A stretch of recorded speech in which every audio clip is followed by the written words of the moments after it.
Hello everyone and welcome to that easy chapter. So aji start kobole so nidishta basok protyoy kotha. So okono dei nokori ahok start koru. Etia hoise nidishta basok protyoy. Eta nidishta basok protyoy mane ki? Eta nidishta basok protyoy mane hoise kono eta bostuk নিৰ্দিষ্টকৈ দেখুৱাবৰ বাবে শব্দৰ পাছত কেতবোৰ প্ৰত্যয় যোগ দিয়া হয় আৰু এইবোৰকে কি বোলে এইবোৰকে নিৰ্দিষ্ট বাচক প্ৰত্যয় বোলে হগল এটা কি বুজিলো কোনো এটা বস্তু যেটা আমি নিৰ্দিষ্টকৈ পইণ্ট আউট কৰি যে এইটো পাৰ্টিকুলাৰ এইটো বস্তু নিৰ্দিষ্টকৈ যেটা আমি দেখাবলৈ বিচাৰিম তেতিয়া কি হয় যে তাত শব্দৰ কিছুমান পাছত প্ৰত্যয় যোগ হয় যিবিলাকে বস্তুটো নিৰ্দিষ্টকৈ দেখুৱাত সহায় কৰে আৰু সেইবোৰকে কি বুলি কয় নিৰ্দিষ্ট বাচক প্ৰত্যয় বুলি কয় নিৰ্দিষ্ট বাচক প্ৰত্যয় কা আৰু এটা নামে আমি জানো নামটো কি হৈছে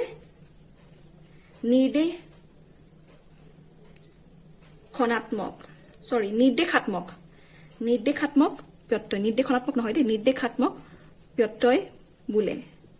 মানে ইয়াৰ আন এটা নাম কি হৈছে নিৰ্দেশাত্মক প্ৰত্যয় নিৰ্দিষ্টবাচক আৰু নিৰ্দেশাত্মক হগল আৰু এটা কথা এই প্ৰত্যয়বোৰে এটা নিৰ্দিষ্টবাচক যিবিলাক প্ৰত্যয় থাকে সেই প্ৰত্যয়বিলাকক কি কৰে বোৰে বিশেষ্য বিশেষণ আৰু সংখ্যাবাচক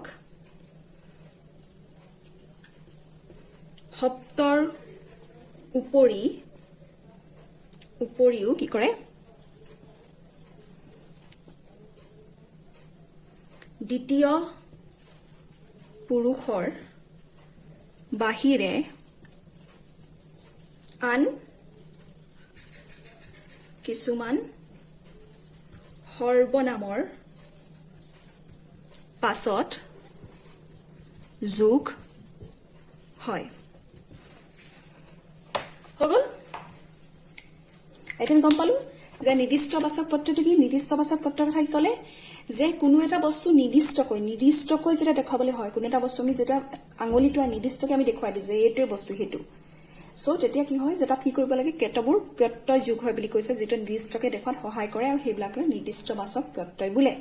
আৰু নিৰ্দিষ্ট বাচক প্ৰত্যয় আৰু এটা নামে জনা যায় হেতু হৈছে নিৰ্দেশাত্মক প্ৰত্যয় বুলি কোৱা হয় তাৰপিছত আৰু এটা ইয়াৰ কথা দিছে যে বিশেষ্য বিশেষণ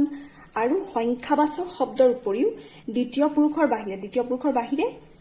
আন কিছুমান সৰ্বনামৰ পাছতো ই যোগ হয় বুলি কৈছে নিৰ্দিষ্ট বাচক প্ৰত্যয় এইগিটা বস্তুটো যোগ হয় বুলি কৈছে বিশেষ্য বিশেষণ আৰু সংখ্যাবাচক শব্দৰ লগতে নহয় দ্বিতীয় পুৰুষৰ লগত খালি যোগ নহয় তাৰ বাহিৰে আন কিছুমান সৰ্বনামৰ পাছত কি হয় বুলি কৈছে নিৰ্দিষ্টবাচক প্ৰত্যয় যোগ হয় ওকে নিৰ্দিষ্টবাচক প্ৰত্যয়ক কেইটা ভাগ কৰিব পাৰি ইয়াৰ প্ৰকাৰ কেইটা হৈছে ইয়াৰ কেই প্ৰকাৰ বুলি ক'লে আমি কি বুজিম ই হৈছে চাৰি প্ৰকাৰৰ কি একবাচক দ্বিবাচক চতুৰ্থবাচক আৰু বহুত্ব বাচক হগল এটা আমি কি পালো ইয়াৰ প্ৰকাৰ কেইটা পালো চাৰি প্ৰকাৰৰ বুলি পালো কি নাম একবাচক দ্বিবাচক চতুৰ্থবাচক আৰু বহুবাচক হগল সো এতিয়া আমি চাম একবাচক মানে কি একবাচক হৈছে যে একবাচক কি কৈছে যে অসমীয়া ভাষাত এনেকুৱা নিৰ্দিষ্টবাচক শব্দ আছে যিবিলাকে একবাচক বুজায় এটা বস্তু বুজায় আৰু ই 20টাৰো অধিক বুলি কৈছে উদাহৰণ কি চাও যেনে খন খনি খিলা সকল জন জনী ডাল তা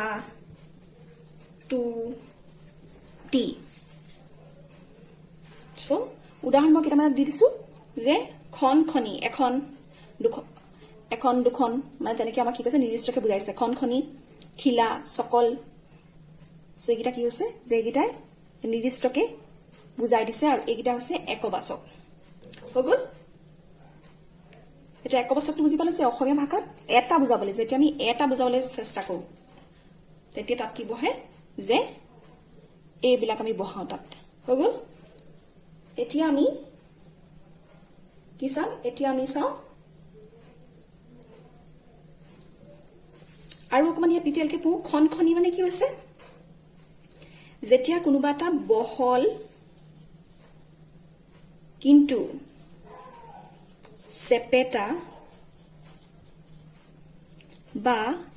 পাতল বহল কিন্তু চেপেটা পাতল বস্তু বুজাবলৈ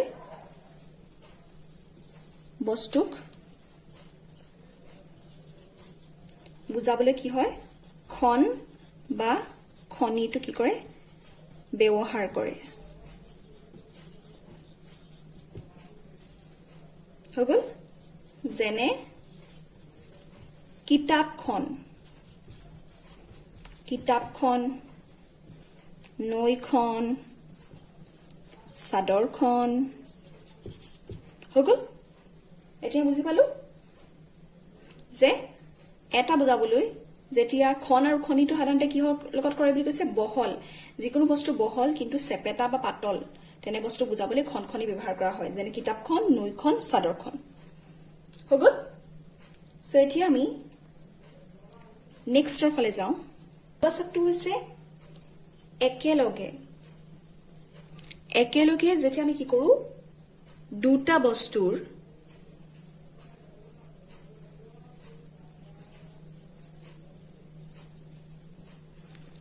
গুট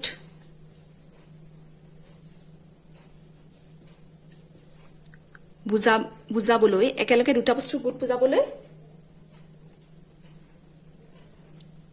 দ্বিবাচক দৰকাৰ হয় বা দ্বিবাচক একেলগে যেতিয়া আমি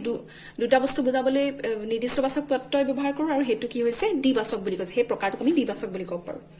সো হেগিটা কি হ'ল উদাহৰণ আমি কি পাইছো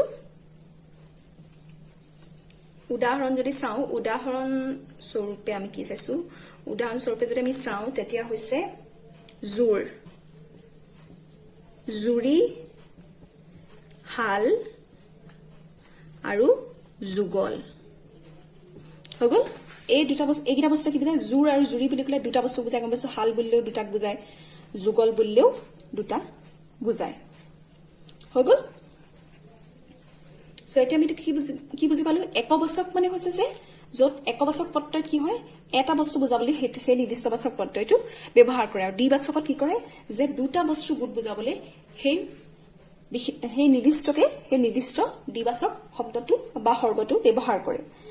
আৰু কি ব্যৱহাৰ কৰে জুৰ জুৰি হাল যুগল ইত্যাদি হৈ গ'ল সো নেক্সট এতিয়া আমি তাৰ পিছত কি যাম তাৰ পিছত আমি চতুৰ্থ বাচকটো কথা চাই লওঁ চতুৰ্থ বাচক ইয়াত এক আৰু দুইটা বুজোৱাত খুব সহজেই হৈছে যে এক বুলি ক'লে আমি বুজিছো এটা বুজাবলৈ চেষ্টা কৰিছে আৰু দ্বিবাচক বুলি ক'লে দুটা বুজাবলৈ চেষ্টা কৰিছে সো এতিয়া চতুৰ্থ বাচক মানে কি ইয়াত কি কৰিছে চাৰিটা চতুৰ্থ বাচক মানে হৈছে চাৰিটা বস্তুৰ গুট কি কয় বুলি কৈছে বুজায় এই চতুৰ্থ বাচকটোৱে চাৰিটা বস্তুৰ গুট বুজায় যেনে কি তাত কি ব্যৱহাৰ কৰে সেই নিৰ্দিষ্ট বাচক প্ৰত্যয়টো তাত কি কৰে হালি গণ্ডা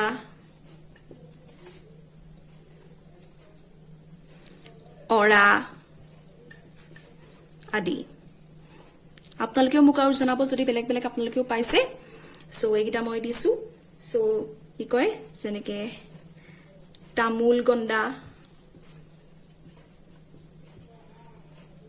কণী হালি অৰা তামোল এতিয়া এইকেইটা বস্তুৱে হালি গণ্ডা অৰা এইকেইটা কি বুজাইছে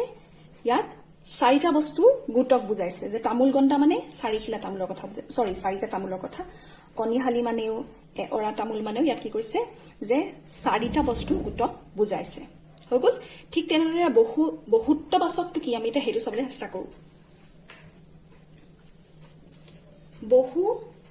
বস্তুৰ গুট বুজোৱা হয় সো এটা লাষ্টটো আহিছে বহুত্ববাচক এটা বহুত্ববাচক মানে কি বহুত্ববাচক একবাচক দ্বিবাচক চতুৰ্থবাচক মানে আমি গম পালো একবাচক মানে এটা কথা দেখুৱাইছে তাৰ পিছত দ্বিবাচক মানে দুটা কথা বুজাবলৈ চতুৰ্থ মানে আছে 4টা বস্তুৰ সমষ্টি বা গোটক বুজালে বহুত্ববাচক মানে কি ইয়াৰ নামটোতে ইয়াৰ অৰ্থটো সোমাই আছে বহুত্ববাচক মানে কি যে বহু বস্তুৰ গুট বুজোৱা বহু বস্তুৰ গুট বুজোৱা হয় আৰু তাৰ কাৰণে কি উদাহৰণটো কি হ'ল যেনে খিনি গাল দল পালি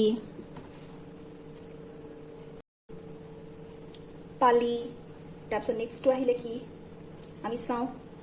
দৰা মখা জুকা মুঠি কুচা হল ইত্যাদি হৈ গ'ল সো এইকেইটা হৈছে বহুত্ববাচক আৰু এইকেইটা কি কৰিলে যে এইবিলাকে বহু গোটৰ দেখায় যেতিয়া আমি কওঁ